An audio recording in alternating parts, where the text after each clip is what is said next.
Ladies and gentlemen, this is Dolany TV. I'm Tyson Dolany, ready to take you through another Edmonton Oilers victory. Ooh, hoo, hoo, hoo, hoo. How sweet does that sound? That is a primo to me to start December 1st. A big victory against the Vancouver Canucks, a 3-2 final at Rogers Arena this evening. And, well, they snatched one in our building. We dang well snatched one in their building as well. Both losing teams finished with 2 goals on the losing effort. But the Edmonton Oilers come up a few goals short on the winning effort compared to what the Canucks did against us. But again, the key here, who was in net? Mr. Mikko Koskinen. I said it on Twitter earlier this evening. If that had been Mike Smith in net, we would have been down 2 or 3 nothing to finish that first period, not tied like we were. So guys, I have a fantastic game in several departments for the Edmonton Oilers. I know overall there's still going to be some things to pick apart that weren't so great for this Edmonton Oilers team, but I think there's a lot of bright spots. Obviously, you know what? We were sitting here, obviously, going into the weekend knowing we didn't have Nuge, and, well, we come out even better off, or worse off, I guess. Better off that we get a result without Nuge. Worse off that we were down even more guys. Okay, we were down Smith, Chris Russell, and Zach Kassian for this game. We had them all last night and lost. Tonight we come up with a clutch 3-2 grind 'em out victory over top of the Vancouver Canucks without any of them in the lineup, and that is absolutely fantastic to see. So before we go any further, guys, what I want to say is if you're new to the channel or returning to Dolany TV for another game review, I invite you, if you haven't already, to hit that subscribe button. What it does is it gets you that Oilers news that you're looking for that much faster and gets you in the comments section that much faster as well. So definitely, under my advice, I'd do it if I were you, but I'm not you, so you take the next 10 minutes, figure that out. Let's get to it. A 3-2 final for the Edmonton Oilers. And one thing I will say off the bat before I get to the goal scorers, I have to get to this because I will forget if I don't, is this is the kind of game you want to see Adam Larsson have.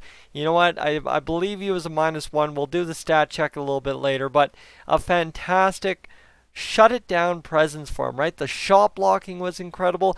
He was just all around steady. And when I talk about Adam Larsson returning to that 16-17 form, guys, that's a long time ago. I was doing a lot of crazy things back then covering Junior B hockey. You know what? What I remember of Adam Larsson from then, he was steady. And what I saw tonight was he was steady. So that's a welcome sign.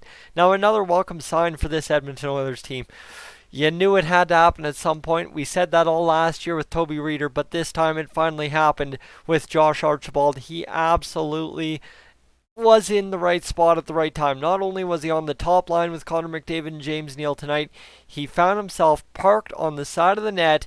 Connor McDavid fed it out to Darnell Nurse, who, well, just kind of eavesdropped it into directed it right into the lane where Josh Archibald puts it home for his first career goal against the Vancouver Canucks, his first career goal with the Edmonton Oilers, and dandy is that. Another stat actually I have to get to is the Edmonton Oilers.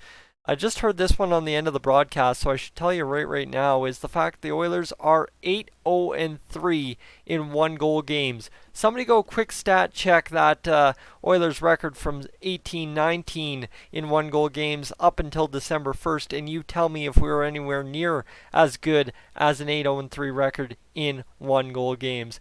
Now, this first period didn't go quite our way. Obviously, we would have liked to be up 2, 3, 4, 5, 6, 7, 8 goals. However, Brock Boeser scored a chippy goal. That's the only way you can describe it. Guys, he was bloodied, bleeding, and asking for a double minor after scoring the goal, which would have only been a minor, technically speaking, for high sticking by Ethan Bear. But Quinn Hughes, JT Mueller, I can't talk tonight, get the assists on a Brock Boeser chip-in goal. Like I said, it was chippy too, in front of the net, tapping it past Mikko Koskinen. You know what? Ethan Bear did what he could, just tied up the wrong part of the Brock Boeser. He was trying to tie up the stick, instead tied up the face, and gets away with only a goal against instead of a goal and a power play against.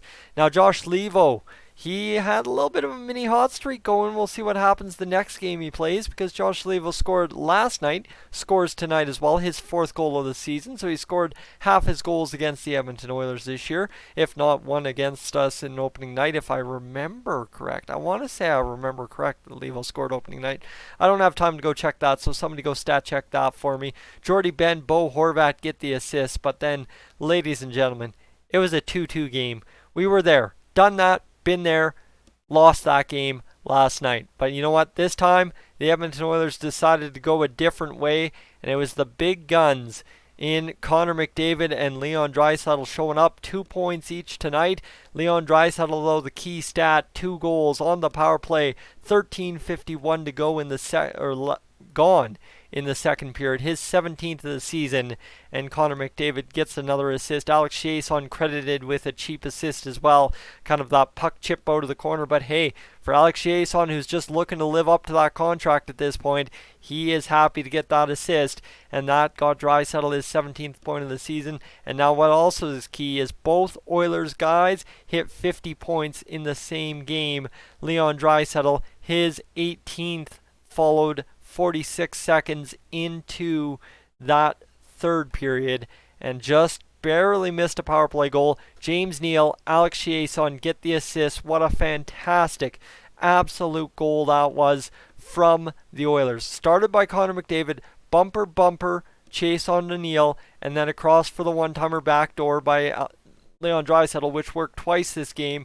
So if we're about to start seeing the Leon Draisaitl backdoor one-timer start working again, my goodness, guys, we are in for some very, very good hockey coming our way this month of December, leading to Christmas, leading into the new year, and then 2020, baby, could be all ours if we want it to be. And that is the absolute best takeaway from this game so far, is you start December off on a winning note, just like we started October.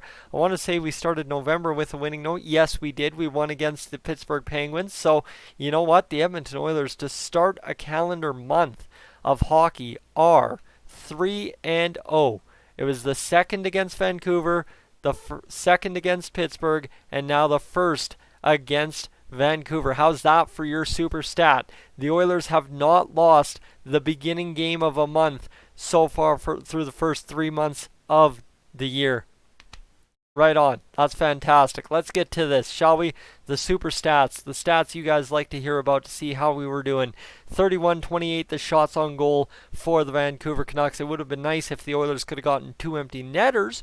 But you know what? They had a good chance or two, and Leon Draisaitl just couldn't finish it off. But you're trying to grease that hat trick. It is what it is, you know? I'm not going to complain too much. I would love to see Leon get a hattie. That's just the soft spot as an Oilers fan, right? The hits 19-14 for the Canucks over the Oilers, if memory serves correct. That's a few less hits than last night, and not quite in the same favor as they were last night at Rogers Place. The Oilers face off the Canucks 26-21 in 57 face-off draws tonight. Both teams had 4 penalty minutes. The giveaways 7-6 in favor of the Oilers. Not a stat I like to lead in. And takeaways not in favor of the Oilers either. The Canucks led it 10-6 by the final buzzer. However, man, we were black and blue and black and maybe some colors of purple as well tonight, as 23-9 the Edmonton Oilers out-shot blocked the Vancouver Canucks. What an incredible display of heart, guts, and determination to go out and win this one. The Oilers were 2 for 2 on the power play. It has now been credited as a power play goal. Sorry, Sportsnet wasn't crediting it, and obviously my memory didn't serve correct. But Leon Draisaitl with 2 power play goals tonight. That's fantastic. Now, as I said, we would stat check Adam Larsson and Oscar Klefbom. They were both -1 tonight, but guys, for the most part, they were steady. They looked good. It was good to see them back together and having a good game. Now, I will say, the one thing somebody pointed out about Oscar Klefbom is that he pinches at the point very well at keeping the puck in when it's kind of around him, not necessarily, the pinch against somebody, but the pinch at the blue line to keep it in, and he did a fantastic job of that tonight. Now, that's one thing you like to see. Ethan Bear was good. Matt Benning was good. You know what? The defense all around. I was giving high praise to Adam Larsson. How about I get off my high horse tonight, go to bed here knowing that I told you guys the defense in general was actually very good tonight. Compared to the last 2 games we've seen, this is their best of the 3, and it's a winning effort. Go figure. That's fantastic to see. So you know what? Seeing Caleb Jones down there on that bottom pair, that really helped steady things. I think seeing Caleb Jones on a more natural side for a left-hand shot was kind of a different take for this Edmonton Oilers team, but it's one that we needed, and I liked it. You know what? I liked Caleb Jones on the left-hand side more than I liked him on the right side the past few games. So a good move by Dave Tippett. I give him some gears lately about how he's been deploying the lineup. Obviously, Mike Smith, my big, you know, what's that word I'm looking for? I just can't think tonight. It's too late.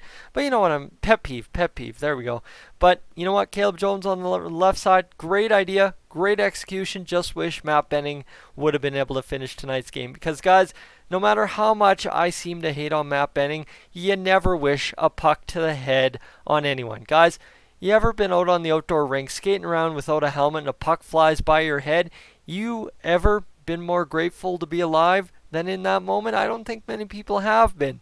And you know what? To see a guy take it off the helmet in an NHL game off a real shot by a professional hockey player, that is, when you compare to that outdoor rink experience, that's a scary go. So guys, a 3-2 victory. Mr. Mikko Koskinen makes 29 saves to improve another victory, 10-2 on the season in a record there, and of course a .935 save percentage. Guys, Tyson Dolan, ATV. I will catch you as always in the next one.